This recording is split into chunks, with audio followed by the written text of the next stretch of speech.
Hello guys, welcome to my YouTube channel. I hope आप सब बहुत बढ़िया होंगे। तो जैसा कि हमने पिछले लेक्चर में 3.5 स्टार्ट करी थी और उसका क्वेश्चन नंबर 1 के पार्ट कर लिए थे, और जो क्वेश्चन रह गए थे वो मैंने आपको डिस्क्रिप्शन में दे दिए थे। आप उनसे हेल्प ले सकते हो और पहले खुद ट्राई करना, ठीक है। और आज हम करने जा रहे हैं 3.5 के क्वेश्चन नंबर 2 के क्वेश्चन। तो चलो स्टार्ट करते हैं। पहले पढ़ते हैं क्वेश्चन नंबर 2 में बोला क्या गया है। क्वेश्चन नंबर 2 में बोला गया है, for which value of a and b does the following pair of linear equations have an infinite number of solution. Question number 2 का मैं फर्स्ट पार्ट पढ़ रहा हूँ, ठीक है। तो जैसा कि इसने बोला है कि ए और बी, मेरे पास दो कांस्टेंट हैं ये जो मुझे निकालने हैं, मुझे इनकी वैल्यू निकालनी है।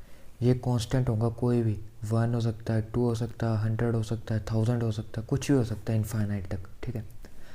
अब मुझे इन दोनों की कोई एक वैल्यू निकालनी है जिस पर जो ये मुझे दो लीनियर इक्वेशंस दी हैं। कौन सी लीनियर इक्वेशंस? जो क्वेश्चन में दी हैं। पहले मैं क्वेश्चन लिख लेता हूँ। क्वेश्चन क्या है? फर्स्ट 2x + 3y = 7, और दूसरी इक्वेशन क्या दी है? a - b x + a + b y = 3a + b - 2, ठीक है। ये मुझे दो लीनियर इक्वेशन दी, ये फर्स्ट और ये सेकंड, ठीक है।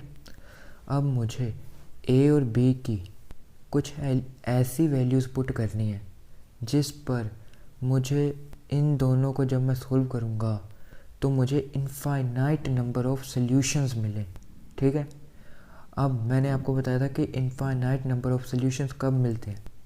जब मेरा a1/a2 = होता है b1/b2 और = होता है c1/c2, ठीक है। आई होप आपको ये याद होगा, है ना। ये पिछले लेक्चर में हमने करा था ये क्वेश्चन ऐसे, है ना। तो आगे क्या करेंगे इससे? अब जैसे कि हमें ये जानते हैं ना कि इनफाइनाइट नंबर ऑफ सॉल्यूशन के लिए ये होना ज़रूरी है, ठीक है। तो चलो ऐसी कंडीशन बना लेते हैं इसकी। सबसे पहले जो ये टर्म = के इधर है ना, ये = के इधर है, इनको इधर लेकर आओ लेफ्ट हैंड साइड में, ठीक है। तो चलो पहले ये काम करते हैं। तो मेरी फर्स्ट इक्वेशन क्या बन जाएगी? 2x + 3y - 7 = 0, ये बन गई। और दूसरी टर्म क्या बन गई? दूसरी equation a - b x + a - b by -3a + b - 2, ये ब्रैकेट में रखो, = 0, ठीक है। यहाँ तक हो गया। अब यहाँ से करना है, ये कंडीशन अप्लाई यहाँ पे करो, ठीक है। a1/a2, इसका मतलब x के साथ जो कोफिशिएंट है वो 2/a - b नीचे x का कोफिशिएंट = होगा y के कोफिशिएंट का 3/y का कोफिशिएंट a - b, और ये = होगा कांस्टेंट। यहाँ पे कांस्टेंट क्या है? 7, ठीक है। और 7 साथ में इसका साइन भी लेना है, ठीक है, माइनस।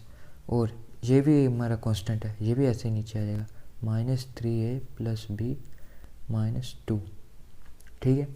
ये और ये sign minus minus cancel out. अब यहाँ से क्या करेंगे? ये जो मेरी टर्म है इसको मैं इसके इक्वल एक बार रखूँगा, ठीक है। फिर दूसरी बार इसको भी इसके इक्वल रखूँगा, ठीक है। ये आपको सोल्व करना आना चाहिए कि इसे कैसे करते हैं। ये मैंने पीछे क्रॉस मल्टीप्लिकेशन में बताया था ना, उसमें भी ऐसे करते हैं।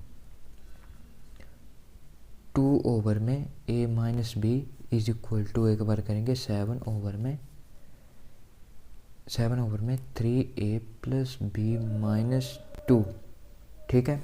अब इसके आगे हम क्या करेंगे? Cross multiplication. तो चलो अब इसे क्रॉस मल्टीप्लाई करते हैं।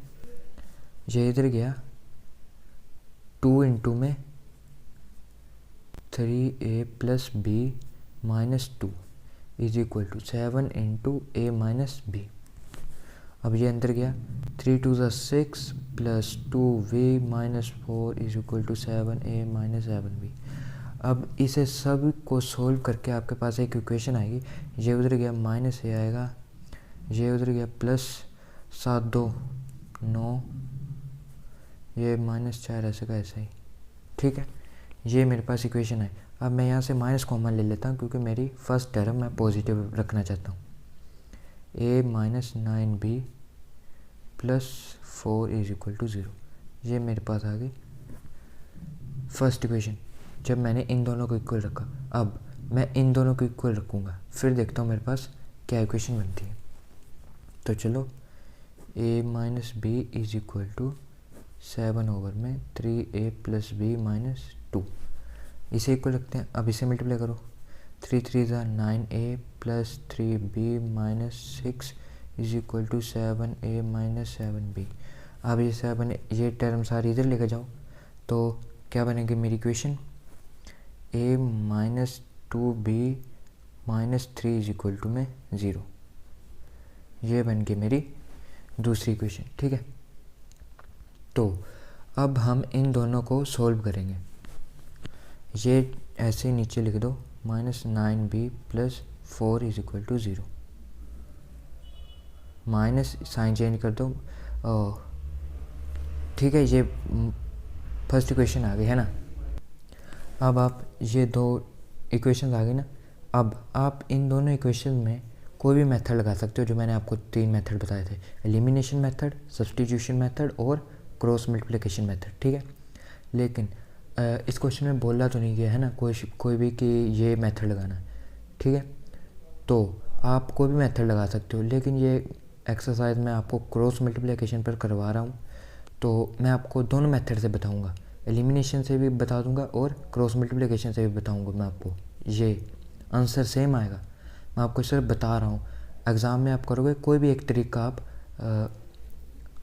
कर सकते हो। ठीक है, जैसे कि पहले मैं एलिमिनेशन मेथड से करता हूँ। एलिमिनेशन मेथड से करेंगे, कैसे करेंगे, इसका साइन चेंज करेंगे, इन सभी का कर दिया, ये और ये कैंसिल, प्लस माइनस माइनस, 9 में से 2 गए 7, माइनस माइनस प्लस, 4 3 7। ठीक है, 7b is equal to 7, b की वैल्यू मेरे पास कितनी आ गई 1। ठीक है, ये मेरे पास b की वैल्यू होगी। अब जो ये b की वैल्यू है, ये मैं किसी भी टर्म में पुट कर सकता हूँ, सेकंड में भी कर सकता हूँ और फर्स्ट में भी कर सकता हूँ। फर्स्ट में पुट कर देता हूँ मैं b की वैल्यू। ठीक है, b की जगह मैंने 1 पुट करा, plus 4 is equal to 0, a is equal to, यहाँ पे कितना आया, 9 में से 4 गए 5, 5 इधर माइनस, इधर आ गए प्लस। a की वैल्यू मेरे पास कितनी आई 5 और b की वैल्यू मेरे पास कितनी आई 1। अब जो ये मैंने एलिमिनेशन मेथड से सॉल्व करा ना, और मैं एलिमिनेशन मेथड से सॉल्व करके ये याद रखो कि मेरे पास है a की वैल्यू आई 5 और b की वैल्यू कितनी आई 1। अब मैं आपको ये क्रॉस मल्टीप्लिकेशन मेथड से ये इक्वेशन सॉल्व करके बताऊंगा, उससे भी मेरा b की वैल्यू 1 आएगी और a की वैल्यू 5 आएगी। ठीक है, तो चलो करते हैं नेक्स्ट पेज पे। ये वो दो इक्वेशन थी, मैंने यहाँ पे लिख दी नेक्स्ट पेज पे। ठीक है, अब हम इसे सॉल्व करेंगे क्रॉस मल्टीप्लिकेशन मेथड से। ठीक है, तो क्रॉस मल्टीप्लिकेशन मेथड कैसे करते हैं, पहले जो टर्म निकालनी है वो ऊपर is equal to v over में इज इक्वल टू कॉन्स्टेंट 1 लेते हैं हम यहाँ पे। ठीक है, अब a लिया हमने। ठीक है, a वाली टर्म को छिपाना, a वाली टर्म को छिपाओ और b के कांस्टेंट को, b के कोफिशिएंट्स को मल्टीप्लाई करो। कैसे मल्टीप्लाई करते थे, पहले ऊपर से नीचे फिर माइनस नीचे से ऊपर। ठीक है, आई होप आपको याद होगा। तो चलो करते हैं, 9 3 ज़ा 27, ये माइनस माइनस आपस में प्लस और माइनस बीच में निशान आ गया। अब नीचे से ऊपर 4 2 ज़ा 8 प्लस माइनस माइनस माइनस का 8। ठीक है, अब b के हम टर्म को छिपा लेंगे। अब नीचे से ऊपर पहले 4 वन ज़ा 4 माइनस ऊपर से नीचे 3 वन ज़ा 3 प्लस माइनस माइनस माइनस का 3। ठीक है। अब कांस्टेंट की टर्म को ढको। अब ऊपर से नीचे 2 वन ज़ा 2 माइनस के 2 माइनस है ना।